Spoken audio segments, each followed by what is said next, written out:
Hey, what's going on? Yeah, I'm talking to you. Happy New Year. All right, what's up, Bootstrappers? This is Ryan Nickel coming at you with another coaching tip. All right, this is coaching tip number 21. All right. You know, back in the day, back in the early 2000s, I had a mortgage company. And there was a saying that used to go around that buyers are liars. And in real estate, I'm sure it's true for other areas as well. Hey, good morning, Mildred. Happy New Year. And so being a buyer, you have the tendency to lie because you want to have the deal. You want to get it done. You want it so bad that you're going to lie and you're going to fabricate the truth. And so in the mortgage company, we had the saying that buyers are liars. And it was so true. And you would be like, oh yeah, I make this much money, a year at my company. And then you get the tax returns and you're like, dude, you make like a fraction of what you said. Well, I get tips and bonuses. Well, then where are they at? They're not on your Schedule C. You didn't get them. He's like, well, it's kind of under the table kind of thing. And okay, can't count that. Or it's like, oh yeah, I've been on the job for 2 years. And then you get their income verification back or their employment verification. And you're like, dude, you've been there only 18 months. You haven't been there for 2 years. And all these things would happen and it would scrap the deal, or you'd have to come up with some alternative funding for it. Well, the same thing happens in real estate on this side of the table as well. And it's, my first mentor, he told me, he's like, Ryan, if someone tells you they got $10,000 for a down payment, cut that in half, and that's probably the reality of where they're at. They probably only have $5,000. And so whatever someone tells you, just right from the get-go, save yourself some time, some heartache, and just realize that they don't have what they say. Or if they say they can close in 10 days, double that. So whatever they say they have as far as income goes, cut that in half, and whatever they say they can do as far as time frame goes, double that time frame, because typically is that they're usually lying or they're cutting themselves short so that they can get the deal because they want to get it so bad that they're emotionally involved in the transaction, which is good. You want somebody emotionally involved because that means they're not going to back out. But at the same time, you got to really look at, is this really a deal or not based on their current situation and structure? So I thought I had a deal done. I recently purchased a home subject to, it needs some work. It's a fixer.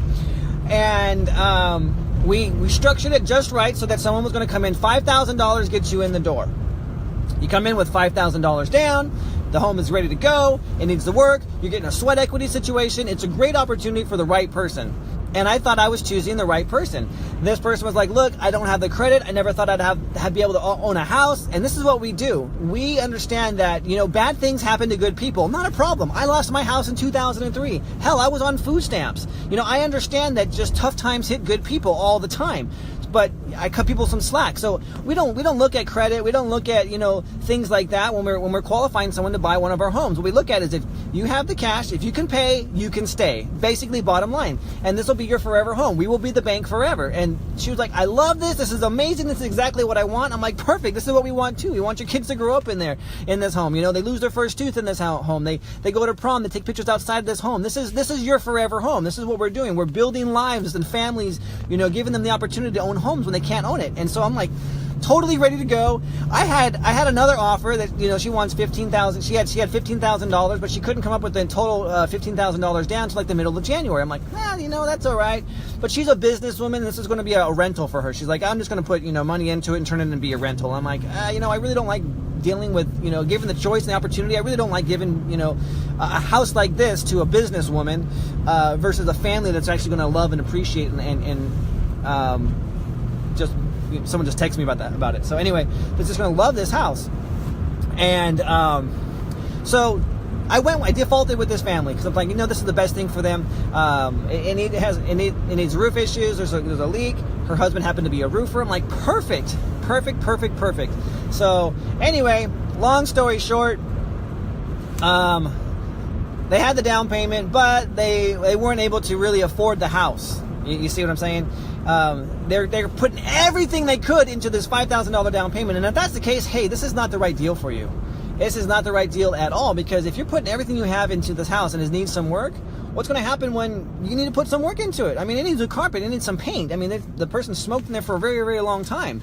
And so if you're scrapping every little ounce you have, and she didn't tell me that. She's like, we got the money, no problem. We have tons of stuff. My husband's experienced. Made it sound like that they were better than they really were. I get it. I understand. It happens. Hell, if I was presented with an opportunity, I would probably fudge a little bit too so that I could get my family into a home. I understand that. But then all these concessions started to come about, and it's like, hey, you know what? I got $5,000, but can I not make a payment for 90 days? Because I have a lease and I don't want to lose my deposit. And then it's like, then her mom started calling me and it's like, hey, you know, my daughter really can't afford this. She's going to put her kids on the trailer on the side of the house where they can fix the home up. I'm like, the house is livable. There's one room that's questionable, but the house is livable. I mean, it has electricity, has water, has everything. People were living there before we bought it. It's okay. I mean, I understand it's a little bit dirty and stuff like that, and needs some work, but it's completely livable. Anyway, so they start going through all these reasons why they shouldn't buy it. And I'm like, look, I'm not trying to force your hand here. You shouldn't buy this house. This is not the right house for you. And so I just went ahead and politely said, look, you know, this is not going to be the deal. Well, can we buy another house from you? And the sad reality is no, you won't be able to. This is the only time that I've discounted the house this much. I've never let someone in for so little, ever. And this house, I understand it is a lot of work, but you're walking into about a $20,000 equity position from day one. So you put $5,000 down and you're getting $20,000 in equity. The house just down the street sold for, I'm selling this for $140, and the house down the street just sold for $171 in November. Our plan was, if we were going to flip this thing, we would probably have flipped it for about $185, easy, no problem. But she's like, hey, can I buy another house from you? I'm like, the chances are no. You're going to have to save up a lot of money. And if you can barely scrape by on $5,000, most of my homes are anywhere between $15,000 and $25,000 down payments. That's just the reality of the situation here. And I've already discounted the rent, so unfortunately, no.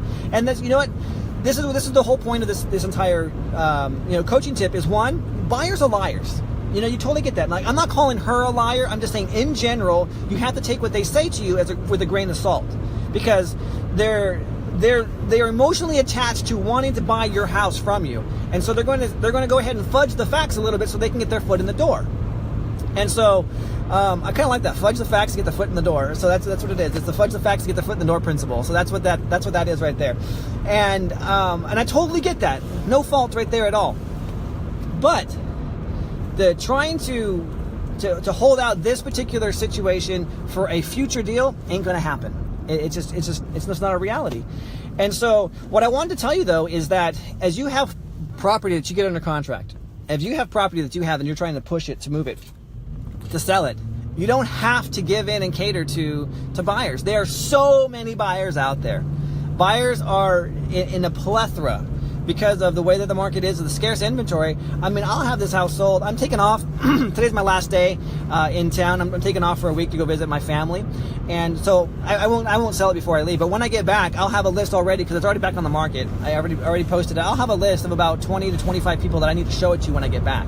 And that's the reality, is you don't have to lower your standards to sell something in this particular market. The buyers are going to rise up to meet you where you're at and your standards. So for me, I just raised the price. You know, they didn't take it before. I had one person, hey, you just changed the price on me. That's right, I did. How come you didn't take advantage of it when it was $5,000? Now it's $6,000. Basically, I want the $5,000 plus first month payment, because the payment's $1,000. I mean, literally $5,000 and $1,000 a month, and you own this house. It's amazing. Oh, an amazing deal for someone who has the right skill set. But I digress. I told this guy, like, look, man, if it was a great deal at $5,000, how come you hesitated? I'm sorry. It's $6,000 now. I'm not lowering my standard. Either you want it now, or it's going to go up to $7,000 when I get back. And that's actually what I should do. I should go ahead and get my waiting list now at $6,000, and then if I don't, then the price will go up at $7,000. So anyway, it's a great new year, everybody. It's a wonderful opportunity for you to be making some money, and just spend the day. Not too much time, working on the business. Make sure you spend some time with your family as well. But anyway, I'm Ryan Nickel. This is 2008. It's going to be an amazing deal for you bootstrappers, and it's amazing, amazing, amazing, amazing opportunity. And you're just one deal. If you haven't done a deal yet, you're just one deal away from making your entire financial future just completely change. I mean, seriously, like this particular house here, we're going to cash flow this thing. I'm willing to go negative on this thing monthly, or break even. I'm willing to go break even on the down payment so that I am cash flowing this property. That's all about. Where's the book? Hey, the book's being published. I got to talk to my publisher. He said it was supposed to be on Amazon Kindle last night, New Year's Eve. So I don't know if it's not up there. Got to talk to him, but that book will definitely be out here shortly. And any other questions you have, we have the group here. Feel free to go ahead and post your comments, what you want me to go ahead and talk about. There's a lot of stuff coming in 2018. I can tell you that already. I've completely decided that in 2018, I'm going to go ahead and put together a bootstrapper course, completely gratis. completely free for you all bootstrappers. I'm not going to charge a dime. The's no reason for it. Book, hey Sandy, I wrote a book, my second book. It's what to do when in foreclosure and not let the banks bully you around with their scare tactics to steal your house from you. I know it's a mouthful. I don't know the exact title, but I have a title on the book. So anyway, here I am running an errand for my wife right now. I'm going to go pick up a bassinet because we have a baby coming in a couple of weeks. But yes, I will, in the first quarter, I will have this product out there. It'll be a step-by-step guide on how to find the properties and walk you all the way through to the contracting point. Now, I'm not going to talk about structuring. That's what my specialty is, and that's what I have coaching students for. But I'm going to show you how to go out and find a property. You don't need to go ahead and be buying all kinds of business or crap and stuff like that to help you get it. Yeah, it's going to be on Amazon, both the physical copy and the digital copy or the ebook. My first book's already on there right now. You can go ahead and pick it up. So the course will be available, like I said, in I want to say by the 1st of April. It should be completely done. I got some other things that I'm working on as well. But that is my commitment to you guys. By the end of the first quarter in 2018, so by the end of March, it'll be up there for you. And it's like I said, it's a good one. I've spent a lot of time taking my time doing it right. So I'm not doing it to sell it. I'm actually doing it to make sure that the quality is out there so that anybody, regardless of their background, can go and say, you know what, I want to start real estate. I don't have a whole lot of money. How do I do this? It's going to walk you through exactly what I do on a daily basis to get my properties at $0. All right, you got my text message. They're here. All right, I'm Ryan Nickel. I'm signing off. What a glorious year this is going to be. Get out there and make some money and make your family proud. Hey, what's going on, bootstrappers? This is Ryan Nickel coming at you with another coaching tip. Okay, so this just happened literally 2 minutes ago. So, all right, I got these text messages. I got a property that I'm selling, and now everyone, the whole world wants it right now. I got a bidding war going on. But anyway, so, hey, how are you there, sweet lady? Welcome to this live video chat. Throw me off my groove. My wife's in here, making me all nervous, like on our first date. Got the jitters going on. Yeah, it looks like I'm cold, right? Well, my car doesn't have a heater right now, as you know. And there's a cop that just saw me talking, so I'm trying to speed away from him. But it is what it is. So, and we're going to pull up right next to another cop. Gotta love this. No, you can stay. Don't worry about leaving. Okay, so this is what just happened. So I'm at a property, okay? And this is a house that we had negotiated with them to get them down to a certain price point. And the price point, it wasn't, roughly we're about $200,000 originally, but then we got outfoxed in the particular situation with another dude. But anyway, we came back and we were able to get the house back. So, but in the process of doing that, our price went up to $4,000. And when it went up $4,000, my assignment fee, this is an assignment contract that I did, my assignment fee went down from $10,000 to $8,000. And I'm like, oh, geez, okay, fine, $8,000 is better than nothing, but because that's where I was when we had lost the deal originally to the other dude. And so what happened was we're getting ready to close, and this was supposed to close yesterday, but they have not been able to get out of the house, and they haven't been able to also get there's a car that's been on the property, and the car hasn't been able to be moved yet either. And so got the sheriff right here, just driving me nuts. I guess it doesn't matter, it's hands-free, so my hand's not touching the video. So, but I think they have a distracted driver law. But anyway, I digress. Okay, so talking to the lady, said, look, you know what? If we don't go ahead and release the funds today, then we're going to have to release them next Tuesday. And she's like, I don't want to wait till Tuesday. I'm like, yeah, none of us want to wait till Tuesday. But the car's still here, and that was part of the contract. It was specifically written in that the car cannot be here. So anyway, I'm talking to her, and this whole thing transpired in about 10 minutes, okay? So I'm talking to her, and I said, look, you know what? Tell you what, let us just go ahead and release the funds. We'll get it recorded today, and we'll just have the convenience of it. But I'm just going to ask you for a couple of grand off the purchase price, just for our hassle, because we don't know what's going to happen with this car. If the guy who owns it's going to come back, and there's going to be some legal repercussions, all kinds of this stuff. And she's like, yeah, that's fine. But I'd already found this out from her before. So in talking to her, she had a tax lien. She had some taxes on the property. She had an IRS lien as well. And so when we negotiated our price, she said, I want to walk away here with at least $150,000. And so that's when we came up with our purchase price. Comes to find out that she actually had overestimated her liens by 30 grand. So they were actually only $20,000 for the two, for the taxes and for the IRS lien. So the back property taxes and the IRS tax lien. So anyway, so she, came into an extra $30,000 than she anticipated. So when I was talking to her, I said, hey, you know what? I said, what do you think about just, coming down on price a couple of $1,000s? And she goes, yeah, that's fine. I'm going, great. How about 30,000? I said, how's 30,000 sound? And she looked at me like she was going to kill me. And at